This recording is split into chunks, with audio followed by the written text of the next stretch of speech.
Vamos ver agora as perguntas que foram feitas sobre esse tema tão rico da família. E temas correlatos, né? Isso tudo que eu falei agora. Apesar de Marx ter tido suas previsões frustradas, como que professores ainda aceitam a imposição do governo? Caberia também aos professores negar que Marx ainda seja o rei das universidades. O problema é justamente que as universidades, como nós já comentamos, durante o governo militar, as universidades foram completamente dominadas pela esquerda. Minha arma secreta contra as moscas é um ataque direto de Beelzebub, senhor das moscas. Mas as universidades foram dominadas durante o governo militar, porque eles achavam que assim os comunistas iam ficar quietos, e o resultado é que o rapaz, ou a moça, né, tem professores marxistas durante a escola inteira, aprende aquela visão ideológica, aí ele entra para a universidade de história, geografia, etc., aprende mais daquele bestialógico todo, e aí o que acontece? Acontece que ele passa a ver o mundo através daqueles antolhos com óculos cor-de-rosa e fica iludido, vivendo essa ilusão da ideologia. Então é sim um dever dos professores tentar, como é um dever de todos nós, mas deles mais ainda pela responsabilidade que tem, nosso mais ainda, porque também sou professor, né? É tentar ao máximo aprender a verdade, adequar o intelecto à coisa. Mas a imensa maior parte deles sequer se dá conta de que está vivendo na ilusão. Né? Acha que sabe de tudo, que tem consciência de classe, que não é um alienado. Né? Resultado fica esse bestialógico todo sendo ensinado por eles. Ou seja, é um dever do professor procurar ver o que é certo e errado? Sim, é um dever do professor. Agora, para isso ele tem que se dar conta. E agora, graças a Deus, está começando a ter, graças principalmente à internet, por meio principalmente da internet, está começando a ter uma probabilidade maior deles encontrarem alguma opinião que faça eles pensarem, que faça eles se darem conta de que não é bem assim que a banda toca, que a realidade não corresponde à ilusão em que eles vivem. No segundo aqui, no caso de muçulmanos, eles podem ter mais de uma mulher, várias mulheres. Na lei de Deus, eles não viveriam em pecado, ou seja, não cometeriam adultério. Não. A lei de Deus, ela é única. Não existe uma lei de Deus para muçulmano e uma lei de Deus para católico. A lei de Deus é única. Ou seja, eles estão cometendo adultério. E bigamia, e trigamia, tetragamia, sei lá. Um monte de mulher, né? Eles estão sim cometendo adultério. A primeira mulher deles é de verdade. Inclusive, as conversões de muçulmanos, o que se faz é dizer, não, você vai ter que escolher uma mulher. E aí você casa com ela, as outras você continua tendo a obrigação de sustentar, mas você vai viver como irmãos. Precisa nem dizer que eles escolhem a mais novinha, né?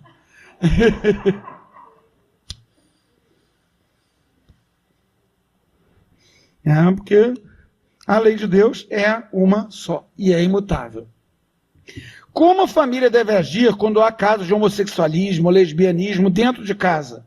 Quando a pessoa vive em união com outra? Basicamente, a gente não deve permitir, como a gente não deve permitir fornicação.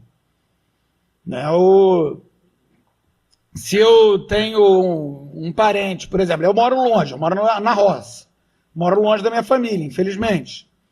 Né? Então, se um parente meu vai me visitar, são 5 horas de viagem. Se vai um parente meu com a namorada, que ele está mais do que acostumado a dormir junto com ela, o que eu vou fazer? Botar cada um num quarto. Do mesmo modo, se eu tenho um parente homossexual que vai me visitar e vai com o companheiro dele, o que eu vou fazer? Botar cada um num quarto. Se eles fazem besteira, não façam na minha casa. Se eu tiver um parente viciado em droga, eu não vou deixar ele levar droga para dentro da minha casa. Por quê? Porque minha casa não é lugar de fazer coisa errada. A gente, pela tradição, o que se dizia era que era para não chegar nem perto, quer dizer, no caso de um parente que seja homossexual, nunca ir visitar, etc. Só que hoje em dia, do jeito que a coisa está, isso seria muito complicado. Então o que a gente tem que fazer? A gente tem que ter a certeza de que a gente não vai participar do que é errado naquilo. É errado 2 amigos dividirem uma casa? Não. É errado 2 homens ficarem se roçando numa cama? É. Então, eu não vou passar a noite na casa de um parente homossexual de modo algum. Por exemplo, para quê? Para não ser cúmplice nisso. De ver aquelas 2 pessoas entrando no quarto lá para fazer sabe Deus o quê? Sabe o diabo o quê? Né? O que eu vou fazer vai ser visitar, sim, tratar com polidez, mas deixar muito claro que eu não concordo com aquilo, não vou tomar parte naquilo. São bem-vindos na minha casa. Fazer o quê? Quartos separados. Sem gracinhas. Sem criança chamando filho da amante da irmã, chamando a minha irmã de pai, como eu ouvi uma vez uma história. Sim, se acontecesse, minha filha aparecesse aí com a criança, chamar ela de pai, é uma bronca danada, porque é um desrespeito a todos os pais do mundo fazer uma coisa dessas. Chamar de pai uma mulher. Então, o que a gente tem que fazer, dadas as circunstâncias da sociedade atual, a gente está numa circunstância de decadência. No final do Império Romano era igualzinho. Era uma sodomia galopante. Eram orgias sexuais. O culto a Baco virou, a gente tem o termo até hoje, bacanais, orgias sexuais, por exemplo. Todo fim de civilização, toda decadência de civilização é assim. E nós estamos passando por um período de decadência. Está acabando essa sociedade. E isso faz com que haja mais e mais erros. Então, assim como em Roma não dava para dizer nunca conviva com pagãos. Pô, cheio de pagão, como é que vai ficar sem conviver? Hoje a gente também tem que ter uma tolerância maior, mas essa tolerância tem que ter limites muito estritos. Você não vai, em momento nenhum, se referir àquelas 2 pessoas como casal. Você sabe que eles fazem alguma coisa errada juntos? Sabe. Mas isso não quer dizer que você tenha que aceitar a coisa errada que eles fazem.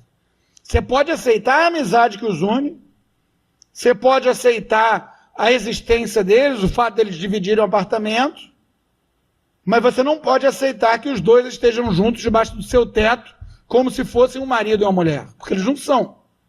Eles são pessoas vivendo em pecado. Isso vale igualmente para uma pessoa que está em segundas núpcias, por exemplo, alguém que casou, separou e depois juntou com outra pessoa. Se for dormir lá em casa, vai dormir em quartos separados. Por quê? Porque eu não vou ser cúmplice numa coisa errada. Deu para entender como é que a coisa funciona? É uma questão de tolerância. Tolerância não quer dizer aceitação. Tolerância quer dizer a gente ceder um pouco, mas não ceder naquilo que é essencial. A união de homem com homem não é casamento, mas eles querem adotar um filho. E como essa criança vai se sentir na sociedade? Muito mal. Eu, inclusive, comprei uma briga na minha coluna da Gazeta do Povo.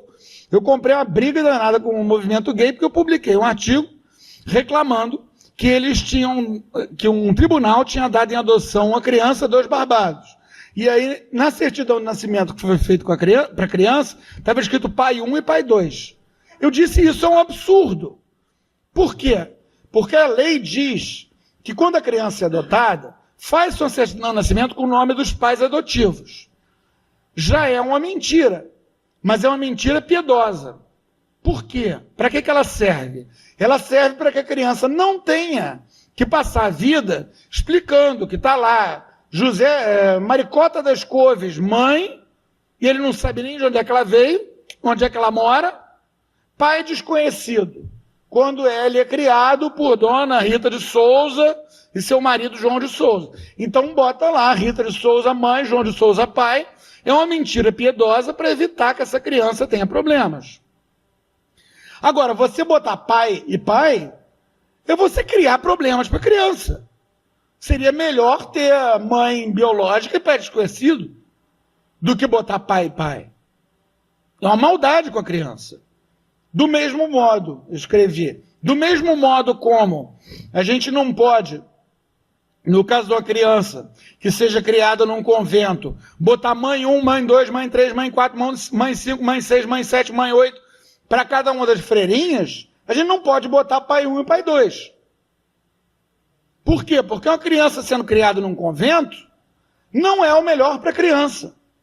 Eu conheço uma criança que é criada num convento, é um menininho maravilhoso. Mas não é o melhor para ele é um pai e uma mãe. Só que no caso, aquela congregação religiosa tinha um orfanato, o orfanato fechou, a mãe biológica do menino era viciada em crack, ninguém sabia quem era o pai. Se dessem a criança, devolvesse a criança para o sistema de justiça, eles iam devolver a criança para a mãe viciada em crack. Então a freirinha disse, não, eu vou adotar. E ela adotou. Então no papel está lá, mãe, uma das freirinhas. Não todas. Mesmo que ela seja criada pelo convento inteiro. Por quê? Porque essa mentira piedosa que se faz de colocar na certidão de nascimento da criança uma inverdade, né, uma coisa que corresponde a como ela é criada, não a quem realmente deu a luz a ela, de quem ela herdou o código genético, essa inverdade que está lá serve para poupar a criança. O resultado é que você pegar e dar uma criança em adoção para 2 homens ou 2 mulheres, é você criar problemas para a criança. A adoção não é o direito de quem adota. A adoção é uma coisa que se faz para o bem da criança. Então, do mesmo modo como você não pode, em justiça, entregar para 2 homossexuais, você não pode, em justiça, entregar para um convento inteiro.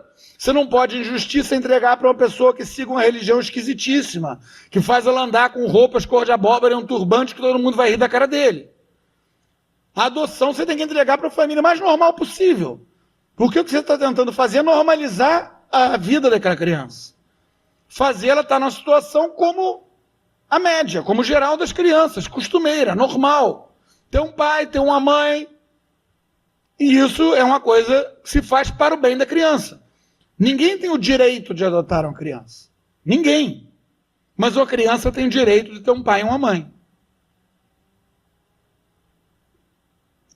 Nas questões morais, o clero, os bispos, não deveriam ser mais veementes em defesa da família? Deveriam. Agora, aonde? Principalmente nas homilias. Por quê? Porque a briga política, a briga do lado de fora, gente, é nossa, nós leigos. É nós que temos que dar a cara a tapa lá fora.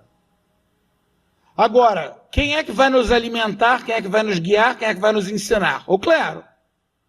Ou seja, não é para os padres saírem fazendo passeata pela rua. É para os padres nos ensinar a agir mais fortemente. A agir de maneira mais veemente. Porque essa responsabilidade é nossa. Nós, leigos, que temos que agir na sociedade e agir no mundo. Não é para a gente passar isso para o clero como se a gente estivesse se livrando na batata quente. Não é por aí. Eles devem sim nas homilias nos lembrar do nosso dever. Eles devem sim nas homilias nos lembrar dos mandamentos. Nos lembrar da lei moral. E assim nos incentivar a ir para a rua para combater em prol da família. Se eu tenho a obrigação de defender a família, por que a CNBB incentivou a votar a favor do desarmamento no Brasil, sendo que essa lei só desarma o cidadão de bem e incentiva o pacifismo que beira a covardia? Basicamente porque o que, na maior parte das vezes, tudo que a gente vê escrito CNBB não vem da CNBB. Pela legislação canônica, só pode ser assinado CNBB aquilo que todos os bispos do Brasil unanimemente declararam. Ou seja, todos os bispos teriam que ter assinado qualquer papel que saísse em nome da CNBB. Mas, infelizmente, o que acontece é que tem toda uma organização gigantesca que deveria servir para prestar serviço à CNBB, para assessorar os bispos, que se mete a gato-mestre e sai por aí fazendo campanhas e declarações e etc., em nome da CNBB.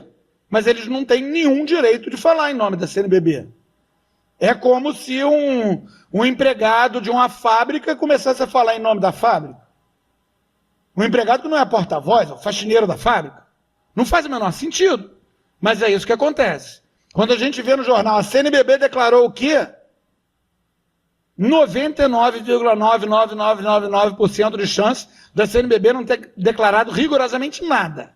Mas algum sem vergonha que tem a carteira assinada pela CNBB ter usado o nome da CNBB em vão para pregar as besteiras em que ele acredita. Infelizmente.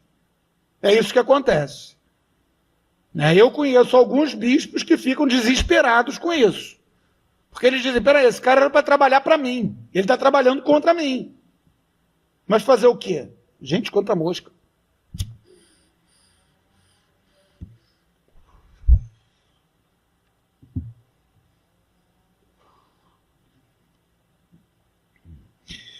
Percebo com muita tristeza que grande parte dos padres e bispos está mais preocupado em como acolher o homossexual do que como combater o homossexualismo.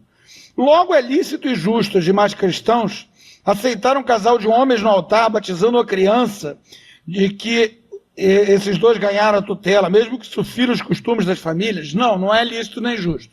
Primeiro, não existe casal de homossexuais. Casal é o que faz uma casa, é o que faz uma família. Existe dupla de homossexuais.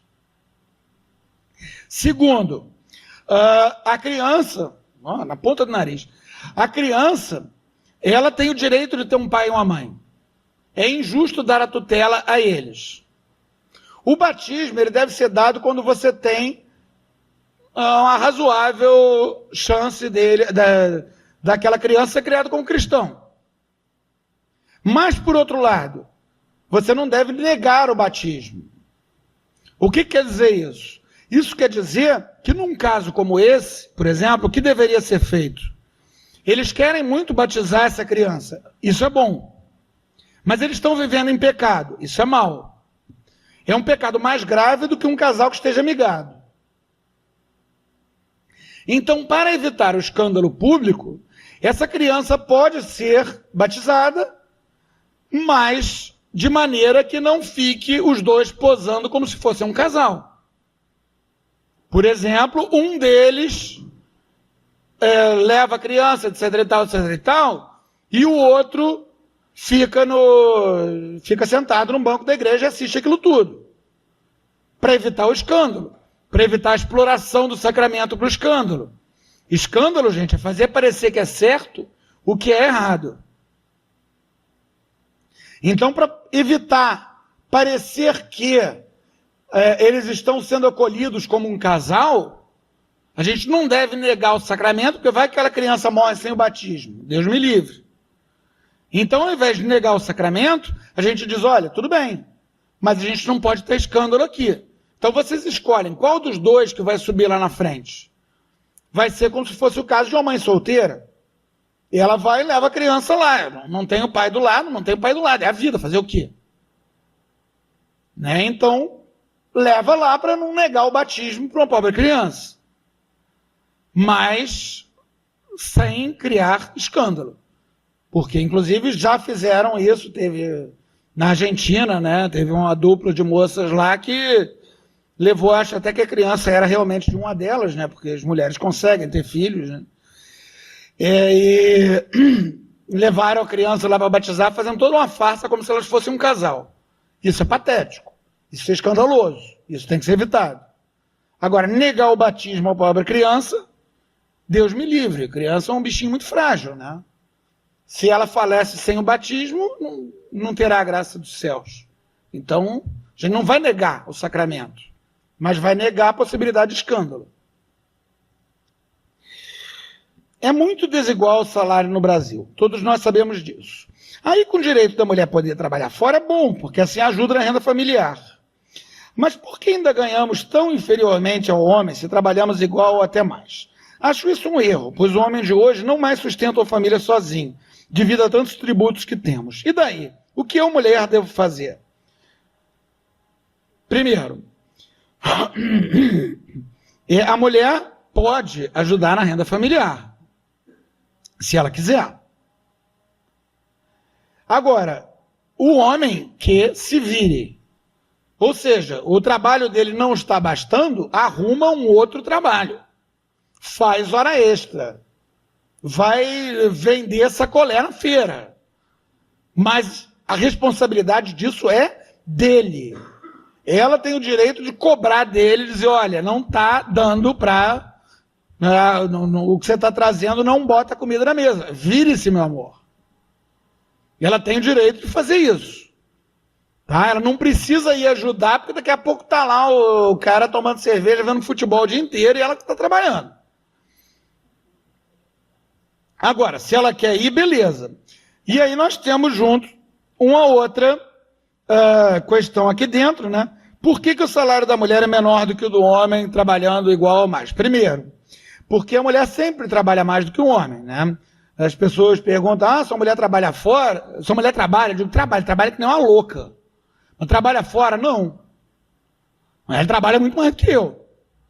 E aí a mulher vai sempre trabalhar desse jeito, porque o nível de exigência da mulher é muito maior do que do homem. Então, quando ela chegar em casa, ela não fica satisfeita com aquilo que um solteirão estaria achando ótimo. Né? Não fica satisfeito de jeito nenhum. A minha mulher viajando, eu chamo uma faxineira, e a mulher, uma vez por semana, ela pega e faz a faxina na casa, para mim está mais do que bom. A minha mulher gasta, 4 horas por dia só de limpeza de casa. E eu acho exagerado. Eu digo para ela que eu tenho menos medo de comer no chão de lá de casa do que num prato de um restaurante. Mas é o nível de exigência que a mulher tem. Que o homem nunca tem esse nível. Mas o que acontece? Justamente para a mulher ter esse nível de exigência, e inclusive em relação à própria família, e pelo fato de ser a mulher que engravida, de ser a mulher que amamenta, etc e tal, o que acaba acontecendo é que a mulher que trabalha fora, são raras as vezes em que ela vai realmente cumprir o mesmo número de horas que um homem. Por quê? Porque vai ter um filho doente e ela vai sair de lá, o marido não sairia. Ele deixaria a mulher ir cuidar. Ela vai engravidar, vai ter uma licença maternidade.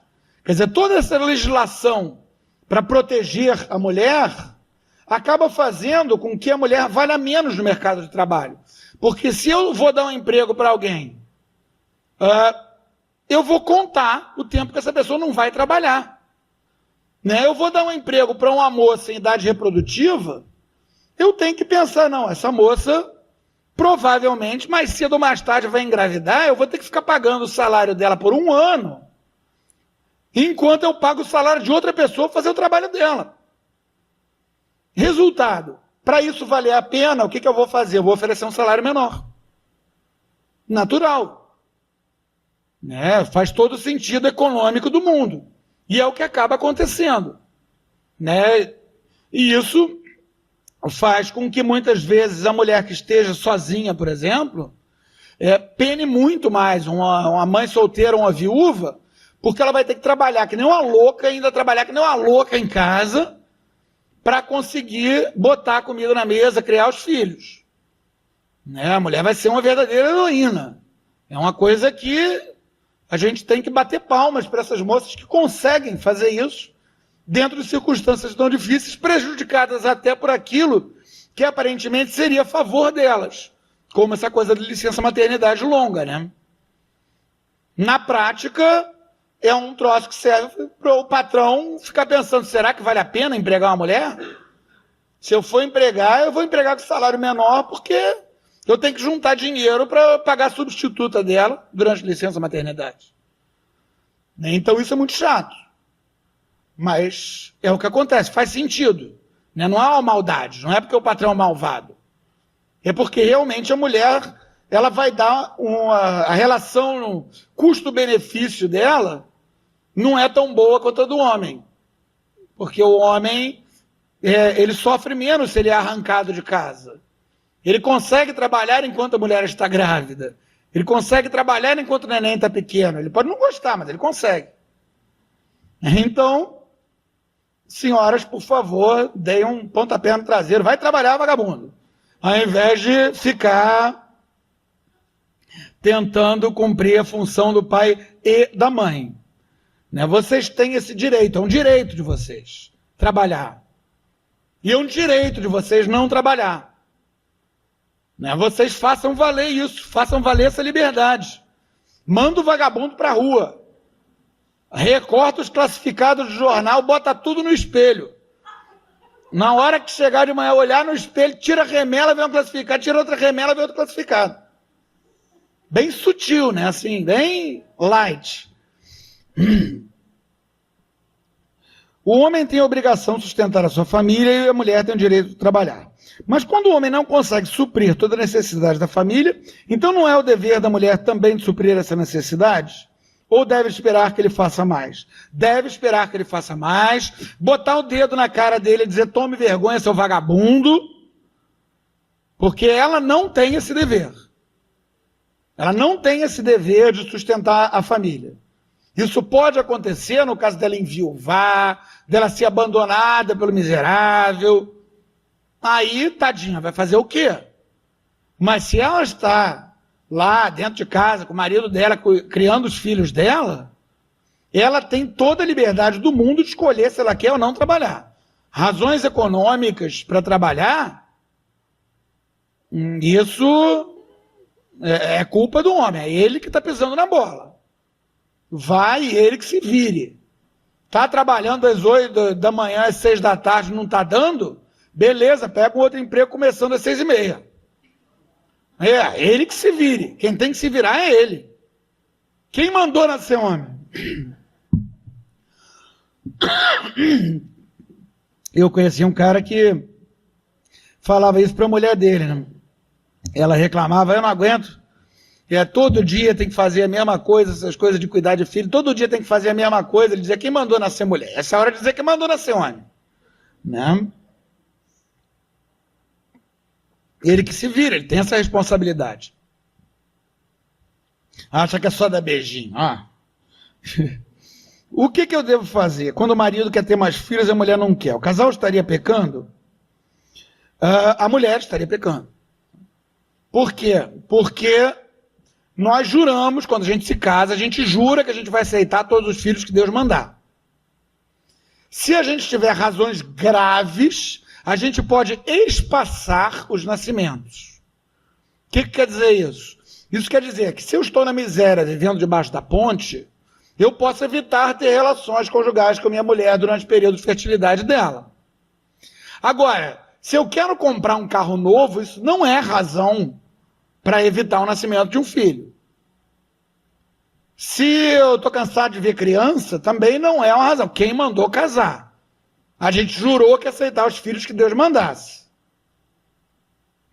Né? Então, e também isso se chama, inclusive em teologia moral, se chama o débito conjugal. Quer dizer, o homem tem a obrigação de ter relações com a mulher quando ela quer, e a mulher tem a obrigação de ter relações com o homem quando ele quer. Ou seja, a mulher não pode negar ao homem, nem o homem pode negar fogo à mulher. Né? Por quê? Porque Deus quer que a gente cresça e se multiplique. A gente casa para ter filhos e criá-los. Né? Então, se o marido quer ter mais filhos e a mulher não quer, a mulher, lamentavelmente, está pisando na bola. É bom os dois conversarem, chamar o padre para conversar com ela, e por aí vai, para que ela se abra à vida. Por que a igreja não investe mais em ensinamento sobre os métodos naturais? Porque está tudo uma bagunça, gente, pelo amor de Deus. A gente está vendo doutrina social da igreja, a maior parte das pessoas nunca nem ouviu falar. Imagina método natural, que ainda por cima tem toda a parte de teologia moral de quando pode usar, quando não pode usar. Senão vira anticoncepção de católico, né? Nego usando isso para manter o filho na base do danoninho em cursinho de inglês. Não é verdade? Ou para ficar comprando carro novo, para ficar comprando TV zona, bota bem na frente da janela da sala para todo mundo que passa na rua ver que TV bonita que ele tem. Né? Não é por aí. E, finalmente, Como você vê o futuro da família diante da deterioração... Não, vamos começar de novo. E, finalmente, como você vê o futuro da família diante da deterioração que temos nos dias atuais, e se nada for feito? O futuro da família, gente, é igualzinho o presente da família, é igualzinho o passado da família. A família é eterna. Enquanto existir o ser humano, existirá a família. Ela é uma instituição de direito natural. Adão e Eva formaram a família. Abraão e Sara formaram a família. Daqui a 500 anos, a 1000 anos, vai ter o rapazinho com os olhinhos brilhando vendo a mocinha com os olhinhos brilhando vendo o rapazinho, eles vão formar a família. Não tem o que se possa fazer para destruir a família é indestrutível. Eles tentam, mas ela é indestrutível. O que acontece? Quando se tenta ir contra a lei natural, né, aquela lei que está escrita nos nossos corações, já dizia São Paulo, quando se tenta ir contra a lei natural, o que acontece é que há uma margem de tolerância, as pessoas aguentam até que uma hora elas dizem, chega. Isso já está acontecendo. Eu já vi um monte de gente que nem católico é, dizendo, eu não aguento mais ouvir falar de gay. Por exemplo. Por quê? Porque estão usando essas pobres pessoas como massa de manobra para tentar destruir a família. Então, tem uma hora que as pessoas cansam disso. Uma campanha dessas, a partir de um determinado ponto, ela serve para fazer o governo perder a autoridade, a televisão perder a autoridade. Essa autoridade que está sendo usada para tentar destruir a família, o tiro sai pela culatra, porque a família é indestrutível. O que vai acontecer é que cada vez mais essa insistência em tentar ir contra a lei natural, cada vez mais vai virar contra o feiticeiro. E daqui a 1000 anos, 2000 anos, 3000 anos, se Nosso Senhor não voltar em glória até lá, o que a gente vai ver vai ser os nossos descendentes formando, graças ao bom Senhor Deus, famílias. Louvado seja Nosso Senhor Jesus Cristo.